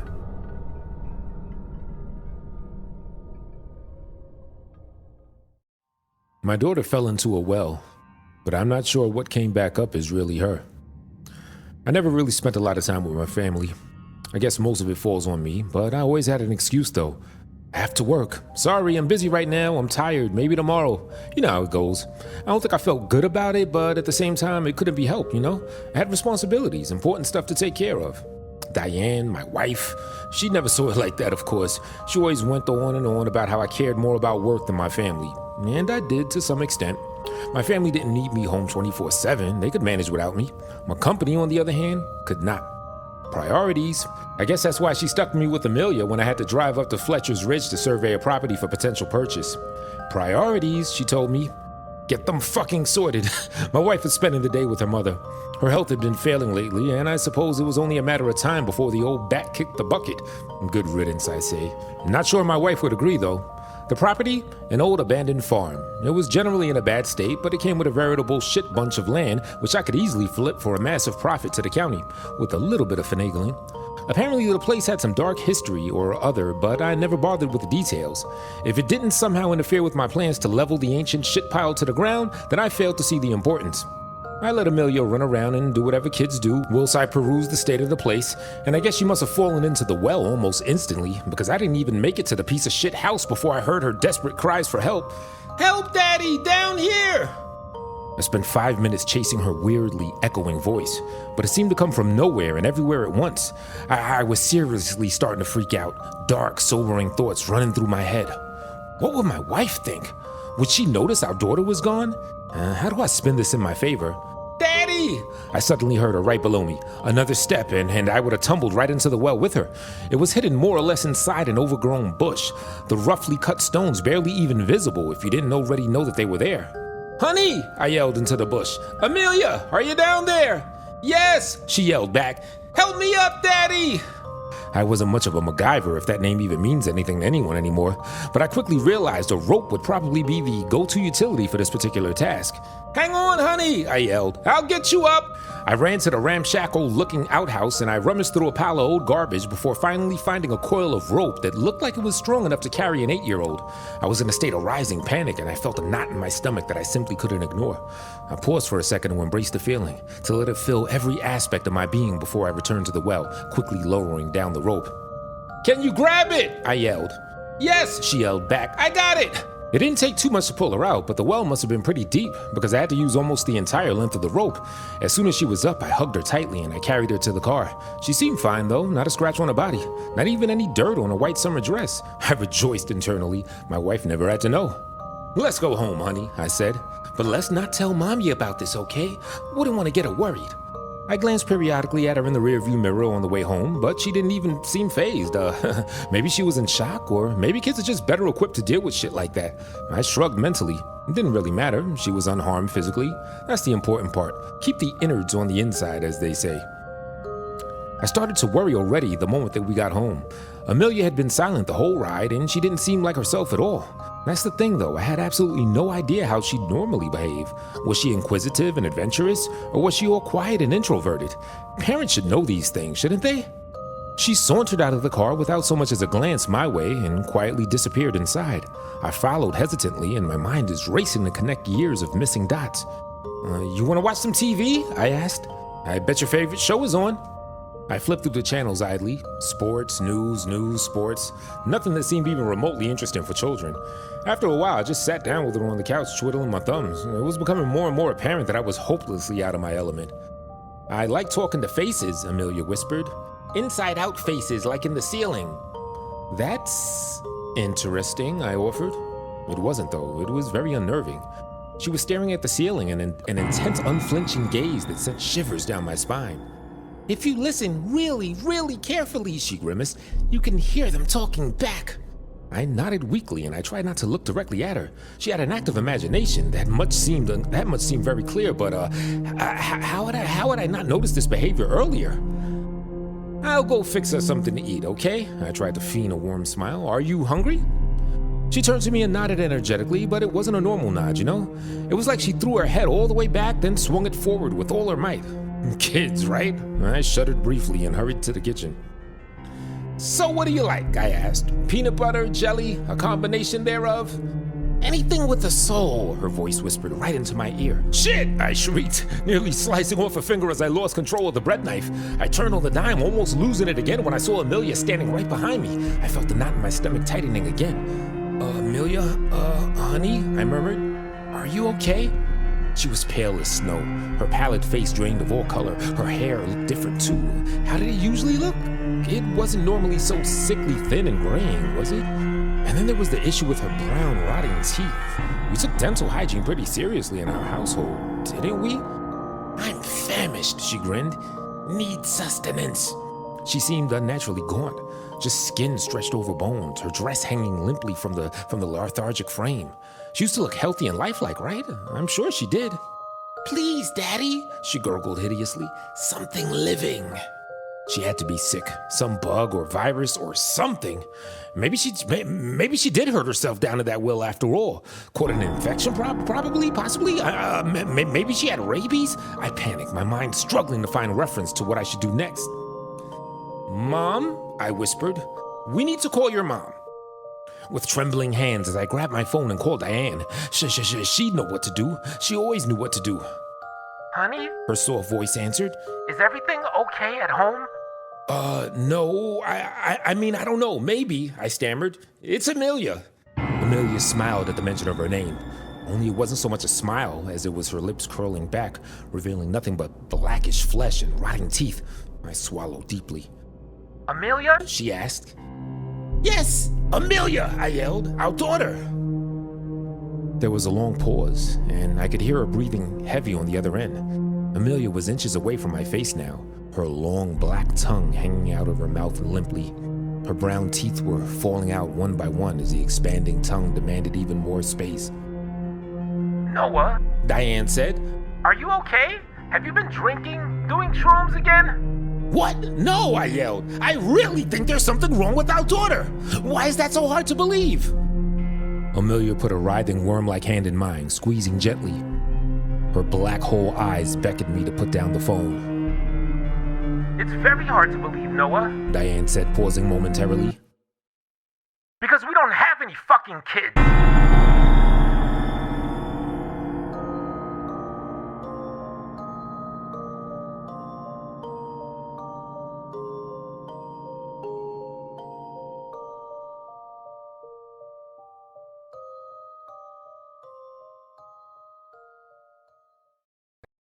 There were stars on the ceiling of my childhood bedroom. I was always so afraid of the dark as a kid. I used to think that there was something wrong with me, the way I would tense up when I could no longer distinguish my bedroom's wall from the floor, when it all became a uniform sheet of darkness. As I grew up, I came to discover that I wasn't alone. It was only natural for a kid to fear the darkness, that even some adults were wary of it. I also discovered as I grew up that not everyone had a father like mine, a father that would go out of his way to put me in that darkness. A father that will pull my new nightlight from the socket by my bed and smash it into small plastic bits under his heavy boot. He would tell Mother that I must have broken it somehow. I could tell that she knew he was lying. Her eyes looked sad all the time. She would try to help me any way she could, always ushering me off to bed when Dad stumbled through the front door. I remember thinking that he looked so tired the way he swayed from side to side, as I used to after soccer practice. I used to think that the bottle in his hand was like the juice box Mother would give me when I looked exhausted. Every night it was the same. Mom would leave the door open just a crack so that a little bit of light from the hallway could slip in and vanish the darkest corners. But every night my door would end up shutting, often before I was able to fall asleep. I could always tell who closed it. If the light slowly disappeared until I heard the faint click of the door lock, I knew Mother had shut it. After she closed the door, I could always hear my parents talking back and forth rapidly, unable to make out their words. They sounded like muffled dogs. Mom's was just trying to help when she shut the door. What's the point of letting the light in when the dark slips through anyway? When Father closed the door, it was sudden and harsh, the door meeting the frame like a car crash. It was almost as if my father wanted to make sure that I woke up from the sound of the door shutting, so I could wake up surrounded by the night. I was always too afraid to get up from the bed and open the door again. I could never have been that kid that got to slip through the hall to sleep with their parents. I had only tried it once when the voices began. It was after my father slammed the door shut that I opened my eyes and laid silent on my bed, staring off into the dark. In that silence, I could hear them, small whispers filling my room like a cold breeze. Much like when my parents would argue through the walls, I could never make out what was being said, but I knew those voices were not my parents. It sounded like there were dozens of them, always chatting to each other. A cacophony of secrets that plumbed into my eardrums and rattled my heart. I convinced myself that facing my father was the lesser of two evils and slowly climbed out of bed. Opening my door, I walked timidly down the hall. It felt like the hall leading to my parents' room stretched on forever when I was a kid. The architecture of the house giving me every chance I could to turn back. My small hands pressed open my parents' door, but they weren't sleeping. Dad was sitting on the edge of the bed while Mom was curled up in bed. There wasn't much time to turn around, my dad's attention snapping at me faster than I could think. I had enough time to see a collection of juice boxes by my father's feet before he stood from the bed. I heard my mother offer a plea before the heavy footsteps approached me. His large, open palm rested on my shoulder, and for a moment I thought I was going to receive some comfort. Instead, I felt my father's immense strength pushing me backwards and lifted my feet off the ground. My back smacked against the hall's hardwood floor, and before my approaching mother could close the door frame, I saw Dad swing it shut with such a force I felt wind press against my wet cheeks. I would have been able to sleep with the door open that night, but I ended up closing it again when I heard my parents barking again. I was so scared to sleep the next night, so afraid of the voices and my dad. But when I laid down in my bed and my father slammed the door shut, I opened my eyes to find the room wasn't so dark. Turning my head against a pillow, I turned my attention to the ceiling. I thought she must have done it while I was at school. You see, above my head was my very own night sky, a collection of shining white dots that littered the ceiling, making it look like my room stretched into infinity. The lights were just bright enough to put my mind at ease. Instead of nervously observing every bleak nook and cranny of my room, from that night on, I would stare up at the stars. I would look at them until my vision got hazy and I needed to remember about blinking, or until I just passed out. When I looked at them long enough, it felt like I was watching them move, like the stars were rotating around the room. Sometimes my vision would get so bad it looked like the lights were flickering. I was so thankful for those lights. I wanted to thank my mom, but I figured she wouldn't want me to bring it up. It was enough for her to see me getting better sleep. She would occasionally tell me how proud she was that I got over my fear of the darkness, even though I hadn't really if it wasn't for the stars, so I would still be afraid. But she looked so happy, so I never told her. Seeing my mom happy wasn't something I got often, so I cherished that too. Night after night, those stars kept me company, and some part of me started to feel braver and braver. Even when I started hearing the whispers again, they just became another part of the night, another thing to keep me company. I even started closing my door so that my father didn't get the chance to slam it shut. And then, the stars went away. I could never forget that night. As I laid in bed staring up at the tiny freckles of white dotted along my ceiling, I heard a door slam. Not mine, but the front door. There were no whispers that night, so I could hear every heavy footstep. My parents started to bark, but the bass of my dad's words was higher than what I was used to. It felt like his words were shaking my bed frame. On my back, I focused on the stars, seemingly swaying above me as my mom's smaller footsteps raced up the stairs and my father's followed her shortly after. I heard my mom gasp before there was a large thud in the living room. It sounded like when my father had pushed me down, but it was louder and definitely shook my bed. Even through the door, I could hear the soft sobs of my mother as she struggled to catch her breath. Sitting up, struggling to catch my breath as well, I could see the shadows shifting and obstructing the light from the hallway from the bottom of my closed door. My dad uttered harsh demands to my mom. She pleaded with him, still begging. I could feel the corners of my mouth lowering and my face becoming hot. I desperately wanted to do something. I felt it welling up in me and soak in my heart until it formed a lump in my throat. I looked up at the stars again, my vision obstructed by a thin film of tears that gathered. The lights looked warped under the filter of liquid that pooled until it streaked down my cheek. The darkness around those stars swirled too, until it looked like it was reaching out for me. All these shapes returned to normal when I wiped my eyes clean. Then I heard one more thud. This time it was soft and muted. I was reminded of what it sounded like when my foot would hit the soccer ball, and then I heard my mother's air escape in her lungs. Before I knew it, I could feel the cool hardwood floor in my room pulling heat from the bottom of my feet. Quickly, I made my way to the door and pulled it open, letting the room flood with the hallway's light. I don't know what was going through my mind, probably nothing, but I approached the man who had my mother's hair chumped in his fist. With all the strength my child's body could muster, I swung and my small crumpled up fist landed on his left cheek. I put everything I could into it and he didn't move an inch. It was like he was made of stone or something. He turned to me. He was struggling to keep both eyes open and his breath smelled like battery acid, but again, he was faster than I could think. His massive hands wrapped around my arms and he picked me up off the ground with such little effort, I felt like I didn't even exist. He smiled at me, an ugly and unkind smile, and through the slurred speech, he mockingly called me a big, brave man, before once again shoving me backwards. This time, With both his arms and the height he had brought me to, my body soared through the door frame and back into my room. I landed much harder and my thin frame bounced off the ground before resting. My breath had been taken out of me completely, but still my father stepped forward, presenting his massive frame to tower over my crumpled body. Leaning over, he brought his face to mine. I could smell the intense waft of alcohol on his breath with each word he spoke. A sentence broken through such broken speech, it was a wonder that I recognized it at all. He told me that if I ever touched him again, he would kill me. Lifting my head off the ground, he quickly pushed it back down, making it smash the ground. My vision jarred for a moment as he left the room, slamming the door behind him. All night I laid on the floor motionless and hardly able to breathe. I felt so powerless and just prayed that my mom was okay. The entire time I watched the stars above me and listened to the choir of whispers until I fell asleep. Waking up, as sore as ever in my mom's arms, I felt confused. The cool air was pressing against my face as my mother cradled me on the curb outside our home. I started to try to look around, and when I noticed the red and blue lights alternating around us, she rested her hand on my head and told me to keep my eyes on her. I did, mostly, but it was what was behind my mother that I focused on. Real stars were hanging in the night sky above us. There were more whispers around me, but they sounded different. I could hear footsteps all around us and the sound of running vehicles. I was curious, but I was so tired in watching the actual stars miles and miles above me, I fell asleep embraced in my mother's arms. The next day, my mother explained that my father had been taken away by the police and she didn't think he'd be coming back. I didn't know how to feel, but I knew there was a ping of relief in me, something to distract me from the pain in my body.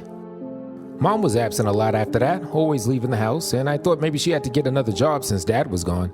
She started looking happier as the days went on, and in turn, I started to feel happy too as my body healed. I was allowed to keep the door open at night so the hallway light could creep in and so that I could make sure my mother's steps were the ones walking up the stairs. Since I was allowed to keep the door open, I thought at the time that it made sense for my mom to take the stars down off the ceiling. Even though I liked them, I didn't bring it up because things were getting better. Not until recently anyway, where I learned what happened to my father that night. Years had passed and my mother lived in that house for all of them. She started to age and I went off to college. I recently returned to help her move things. She was finally leaving that house behind. I always asked her to move over and over and to get away from the horrible memories, but she said she couldn't leave.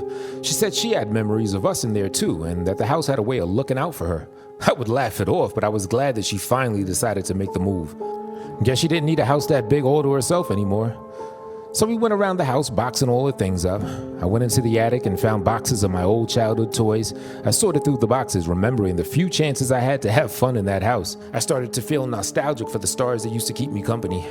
I thought about how they helped me cope with the darkness and how comfortable they made me feel. Then that maybe one day they would help my kid get through the night, should I ever decide to have one, that is. The stars were nowhere to be found, though. I sorted through all the boxes and couldn't find a single one. Figuring she just threw them away, I climbed down from the attic and asked her where she found the stars. She looked puzzled, which wasn't that surprising. She was getting on in her years, and perhaps I needed to be more specific. I tried to remind her of the white dots that looked like stars that she put all over my ceiling to help me with the dark. That the stars even made me feel better about the voices I was hearing, the same stars she took down after Dad was arrested. Her eyes fluttered for a moment before she sat down on the bed and instructed me to do the same. She began by telling me that my father was never arrested. That night, after he did what he did, he went downstairs and my mother ran to grab me. She scooped me up and pulled me into a room where she barricaded the door.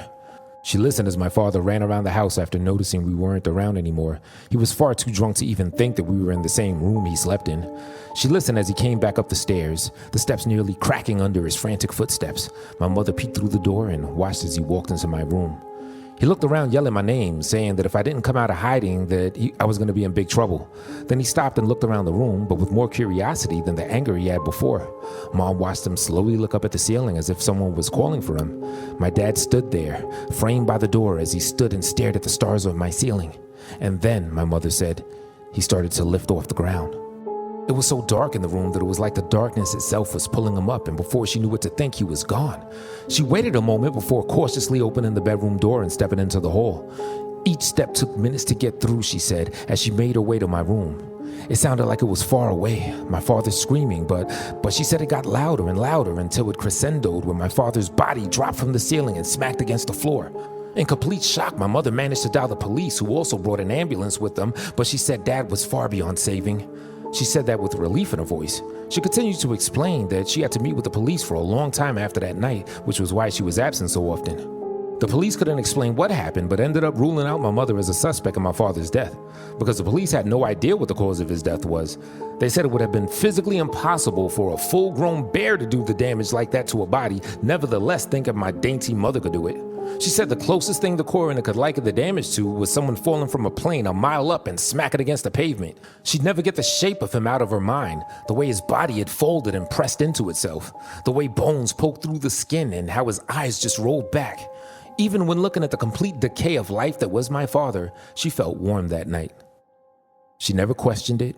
She had been dealing with that monster that was my father since before I was born, and whatever monster it was that took him out of our life, she was thankful. That's when she said something that made my heart sink, but it also filled me with a sense of familiarity at the same time. She said to me that something must have been looking out for you. And I couldn't help but picture them. All the beady white orbs that hung over above my bed every night after I closed my eyes, the white shining dots and the endless darkness around them. I found myself strangely thankful for them. What I know now were never stars.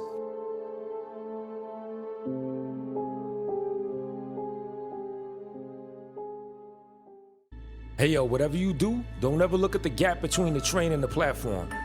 See, I was taking the train back home when I first saw him. I walked down to the train platform and was about to board my train. Now, naturally, I looked down at the gap between the train or platform to avoid falling into it, right? What I saw next, it'll haunt me for the rest of my life. Sitting there in the gap was a deformed figure. It was pitch black, except for it had two eyes. Its eyes were very bloodshot, like it hadn't slept for years. The pupils were real cloudy. They were the only features on its face. It reached out with its thin hand and wrapped it around my ankle. Its grip was freezing cold. Electric shocks were sent up through my leg and I was frozen in fear. Time slowed down and the moment lasted for ages. So I immediately snapped out of it when someone shoved me from behind and I nearly tripped. The creature immediately released its grip and it slipped under the train. I stabilized myself and I held the hand grips on the roof of the train. My legs were naturally jelly and I sat down on the seat closest to me. Now for a while I sat there looking at the very place I saw the creature. Then the train door started closing and the train started moving. I couldn't comprehend what I had just seen. A creature just sitting there in the gap and nearly dragging me in. Ayo, my heart rate was still through the roof and my breath was still panicked. I chalked it up to my imagination after finding no explanation for whatever the hell that was. The train stopped at the next station and my eyes were immediately drawn to the platform gap. I looked away and got my phone out to distract myself. Out of the corner of my eye, I saw a figure rising out the gap, crawling out towards me with its thirsty, bloodshot eyes. Hey yo, I quickly looked in that direction and held my hand up. There was nothing there. The train doors closed and the guy just walked onto the train and gave me a weird look. I ignored it. I was definitely imagining things. I had a rough day at work today. When it was finally my stop, I got off the train and looked straight ahead, not daring to look at the gap. I arrived home after a 10-minute walk from the station. Once inside, I freshened up a bit and I sat down on the couch to catch some Netflix. Suddenly, I had a horrible gut feeling. My primal instincts were kicking and it was telling me to immediately run out of the house. So I turned my head and my eyes fell on my bedroom door. It was slightly ajar. Through the gap, I could see the same creature. Its large, bloodshot eyes that were staring at me. Yo, its hands, they reached out toward me like shadows. It continued staring with its bulging, demented eyes. I immediately jumped out of the couch and ran away from the hand. It stretched impossibly long and it grabbed me by the throat. Yo, I was frozen in fear as it dragged me across the floor towards the door. I tried to push it away, but it had an iron grip. The thin hand was overwhelmingly strong. Yo, it dragged me closer and closer to the door, but didn't pull me through it. Instead, it stopped me a bit away from the door. Another opening in his face that I didn't even know existed opened up. A large snake-like tongue with teeth painfully growing out of it came out of his face. Its eyes were indifferent and it continued staring at me. Weird, thick, black saliva dripped from its tongue as it slowly came towards me. Yo, out of pure luck, I kicked the door and it was pushed open. The creature immediately left me and kind of melted away as the door opened. So I ran inside the bedroom and I closed the door shut. I locked it, a chill ran up my spine and I started imagining the creature devouring me with its hideous tongue. And then it occurred to me through my panic, like a bright light in darkness. The creature can only live in gaps. So I sealed every single gap I could find in my home. All the doors or the cupboards. I put clothes under the door gaps. The creature could not get me now. I laid down in my bed to calm down a bit, right? And I could still see its thick black saliva at the doorway. I didn't dare touch it. I laid down in bed and I pulled the blanket over myself. I grabbed the book I had been reading and I started reading. I felt accomplished. The creature could not get me. Then I felt an icy weight on my legs. I looked at my legs, and there was no bulge under the blanket. Nothing could be there.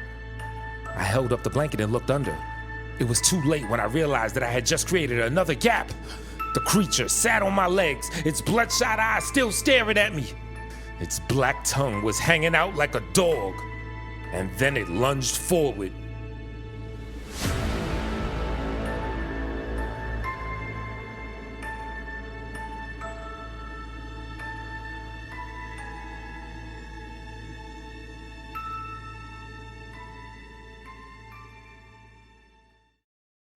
How to survive the apocalypse.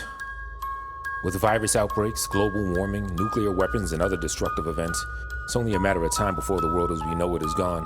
Now, these simple rules outlined by the CDC will help you stay alive in the events of such disasters.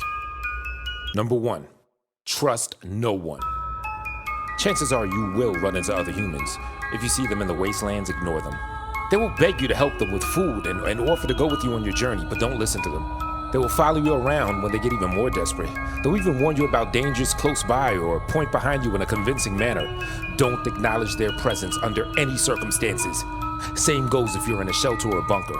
They will knock on your door and beg you to let them in. Just ignore them. They will leave, but they may return and you may hear other voices at the doors of your loved ones and friends. Again, ignore them. They can't harm you as long as you ignore them. Eventually, when the sun comes up, they will burrow back underground. Make sure to put salt around the piles of dirt or any similar pile you run into in the wasteland. Number 2, stay inside during the rain. The rain will be acidic and burn your skin slowly and painfully. Even if you have a protective suit, you should find shelter immediately, even if it's under a meager tree. They come out only during the rain, but as long as you stay under some cover, you should be fine. If you're far away from any shelter, try to pay attention to any movements around you.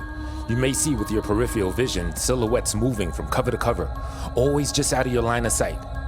Try to follow their movement and not to let them get the drop on you. They will always try to attack you from behind, so as long as you're facing in their direction, you should be fine. Number 3, don't eat unfamiliar food. Most of the food is contaminated, so stick with canned goods, the ones that you're sure were intact. Avoid eating insects or dead animals. There are new types of parasites which hide in carcasses of dead animals and foods, and they wait to be ingested by a desperate, hungry traveler. Once inside your intestines, they grow over the course of the next few months until they are healthy enough and in no need of a host to burrow their way into your body. Number 4, don't drink river water. Stick with bottled water, use purifiers or boil the water. Do not, under any circumstances, drink from rivers, ponds, etc. If you really have no choice, then use something long to grab water from a distance. Do not get closer than 2 feet to the water and do not put your hand inside. In the best case scenario, you'll pull out your arm to find a stump in place of a hand. No wound or anything, it'll just look like you've always been missing your hand. In the worst case scenario, you'll get pulled into the water. Make sure to strain the water through a cloth or something similar in case some dangerous plants or insects are inside. Some river bugs are very cunning and they're hardly visible, even in clear water, and if you drink before making sure it's safe, you may feel a sharp pang of pain in your mouth. Upon inspecting your mouth, you'll realize that your tongue is gone and instead a parasite has attached itself to the stump. Don't try removing it. It'll bite down deeper in retaliation until it eats a hole through your throat. You'll just have to live with it and make sure it always has enough nutrients. Otherwise, it'll start to eat you. Number 5, dismember the burnt ones. If you see badly burnt people in the wastelands, don't waste your bullets on them. They can't be killed in any way, no matter what you do. The best thing you could do is to sever all their limbs. Even if you cut them in half by the waist, they'll continue crawling towards you. If they see you, running away will not help, because they'll always know where you are, no matter where you go. That's why crippling them is essential. Number 6, check your body daily for any abnormalities. Whenever you have the chance, make sure to inspect yourself thoroughly for anything that wasn't there before. If you see any scars, blisters, bruises, and any such things that you wouldn't believe should be there, monitor them closely in the upcoming days. Now, if they get bigger, cut off that part of the body. If it's on your limb, amputate it. If it's on your torso, try to carve it out. You may have to cut deeper depending on the severity of the infection, but don't worry, it won't get any deeper than the bone. Number 7, only travel at night. The wasteland is full of hostile things that'll try to kill you. At night, they're gonna have a harder time noticing you. If you hear footsteps behind you while traveling, don't stop. Keep walking, but don't run. You don't want to let the thing behind you know that you're aware of it. It should leave by dawn, but you can't stop moving until then. I hope you don't encounter this early on in the night, because walking for 8 to 9 hours until dawn is hell. Keep in mind that more dangerous things come out at day, so find shelter as soon as you're in the clear. Number 8, shoot through the head. If you lose all hope and you decide to take the easy way out by ending yourself, make sure to stab or shoot yourself through the brain. If you've been in the wasteland for too long, chances are you contracted a reanimating virus. It's dormant in your brain, but it becomes active once your heart stops. It doesn't just reanimate your corpse, but it brings you back. The problem with this is, you will be in a sort of coma where you'll be aware of everything, but the virus will control your actions. Destroy the brain to prevent becoming a zombified puppet. Number 9, avoid well-supplied houses. If something looks too good to be true, it probably is. If you inspect the kitchen or storage of a house and find it well stocked with supplies like canned goods, water, etc., get out of there immediately. It's a trap, and if the inhabitants of the house catch you, they will make sure you regret ever being born. The people who live in these houses were greedy in the old world, afraid that they would run out of supplies in the event of an apocalypse, and now they seek to stock up on all the supplies for the post-apocalyptic world as much as possible. If you're lucky, they'll kill you off right away and dry your meat. But if they haven't had a good meal in a while, they'll cut you up limb by limb and make sure to keep you alive until there's no more left of you to eat. Number 10, use a gas mask. The first thing you should do before ever venturing outside is to wear a gas mask, but not just because of the radioactive fallout. There are particles in the air which, when inhaled, will burn your nose, throat, and your lungs from the inside, very slowly. If your throat starts to scratch and then you get that sensation that exacerbates into mild burning when breathing or coughing, it means you inhaled the toxins and it'll only get worse from there. A bullet to your head would be a mercy. Number 11, fully cover yourself from head to toe when sleeping. Years of exposure to the radiation and chemicals is going to have rendered many of the insects stronger and make them mutate. Mosquito bites can carry far more than just malaria, and if you happen to be stung, remove that body part immediately. Because if you don't, in a few days you'll start to feel a tingling sensation in the part where you were stung. Soon, that entire part of your body will go numb, and upon touching it, it may feel soft and rubbery like a plush toy. The tingling is going to spread across your entire body, and the best thing you could do then is to kill yourself as quickly as possible.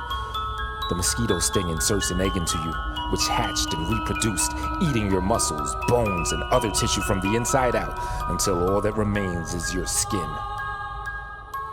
Number 12, if you think you won't make it, always go for a quick death. The wasteland is ruthless and it could kill you in many ways, none of which will be quick or pleasant. If you find yourself hungry, thirsty, wounded, infected, or anything else that would otherwise result in your death, but you have no bullets left, simply go outside in broad daylight. Make as much noise as you can, even though they'll find you regardless of whether you're quiet. You'll be dead before you even realize what happened. Your safety is our success.